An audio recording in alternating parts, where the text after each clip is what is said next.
प्यारा सा टॉपिक लेके आई हूँ कि भगवान विष्णु जी हैं जो वो समुद्र में क्यों रहते हैं, क्या कारण है।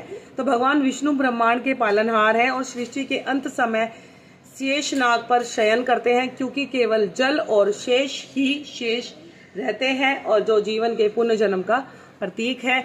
यह निवास उनके सर्वव्यापी स्वभाव और ब्रह्मांड के हर जीवित प्राणी के दिलों में मौजूद रहने को भी दर्शाता है। पहला है सृष्टि का चक्र और विष्णु का विनाश, प्रलय का प्रतीक। पौराणिक कथाओं के अनुसार सृष्टि के विनाश के बाद केवल जल ही शेष बचता है और इस जल पर भगवान विष्णु शेषनाग पर शयन करते हैं और यह दर्शाता है कि प्रलय के बाद भी सृष्टि का पुनः निर्माण और संचालन भगवान विष्णु करते हैं।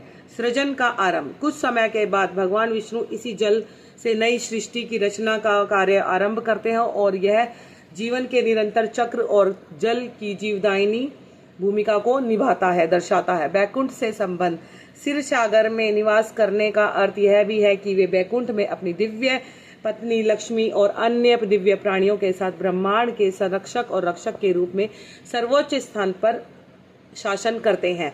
प्रतीकात्मक अर्थ, सर्वव्यापी और सर्वव्यापी।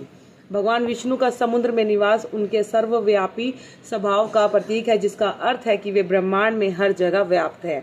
सत्वत्व प्रकृति, क्षीर सागर में सत्व प्रकृति का प्रतीक माना जाता है, जो जीवन के सामंजस्य को और गहन वास्तविकता की ओर ले जाता है।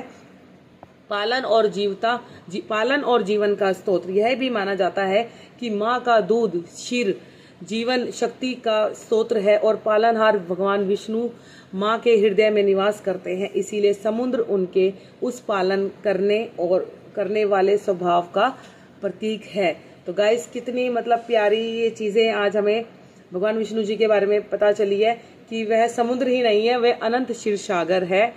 श्री हरि विष्णु बैकुंठ लोक में विराजमान है और अति बलशाली उनके सेवक श्री शेषनाग उनकी सेवा में निरंतर लगे हुए हैं। और क्षीर सागर कोई मामूली सागर नहीं है, आपको पता ही होगा कि क्षीर सागर को मथने से ही अमृत विष और आदि 14 रत्न निकले थे। क्षीर सागर में एक बार डुबकी लगाने से मनुष्य के सभी पाप, जीवन चक्र से बंधन और से मुक्त होकर ही वे मोक्ष को प्राप्त कर सकते हैं। इसीलिए कहना गलत नहीं होगा कि श्री हरि विष्णु बैकुंठ लोक के स्वामी हैं, और जैसे कि महादेव कैलाश पर्वत पर विराजमान है और कैलाश धाम के स्वामी है, ऐसे ही ब्रह्मा देव ब्रह्मलोक के स्वामी है। इस दिव्य सागर का कोई स्वामी असाधारण देवी देवता नहीं हो सकता, इसलिए विष्णु जी क्षीर सागर में शेषनाग के ऊपर विराजमान है और इस जगह को बैकुंठ लोक कहा जाता है। जय श्री राम, राधे राधे।